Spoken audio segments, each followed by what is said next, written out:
2006 થી અમદાવાદમાં છું, પણ આવો નજારો મેં મારી જિંદગીમાં નથી જોયો. રાત્રે 2 વાગે રાયપુર દરવાજામાં કોઈક પતંગ લઈને જઈ રહ્યું છે તો કોઈક પીપુડા વગાડી રહ્યું છે. આ જોઈને અમને બી પીપુડા લેવાનું મન થઈ ગયું, એટલે અમે 2 જણાએ લીધા મસ્ત મજાના પીપુડા. પણ પાકીટ ગાડીમાં ભૂલી ગયા હતા, પૈસા હતા નહીં. એટલે હવે જે કાકા દેખાય છે ને, આ કાકા એમને કેશ આપ્યા ને અમે એમને પેટીએમ કરી દીધા. ત્યાંથી અમારી સવારી પતંગ જોતા જોતા આગળ વધી.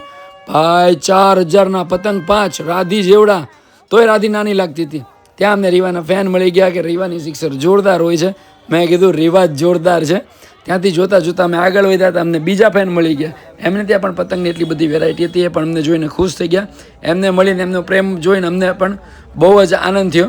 તો તમે લોકો બી રાયપુર દરવાજા જાઓ તો ત્યાં આગળ 6 નંબરનો સ્ટોલ છે, ખરીદી કરજો. અને હા, આ માર્કેટમાં એકવાર તો તમારે જવું જ જોઈએ ખરીદી કરવા. તમને બહુ બહુ બહુ મજા આવશે. પણ હા, તમે લોકો તમારું પાકીટ, તમારા બાળકો અને તમારું બૈરાનું ધ્યાન રાખજો, ચોરી થવાની સંભાવના છે. મળીએ આવતીકાલે નવા બ્લોગમાં.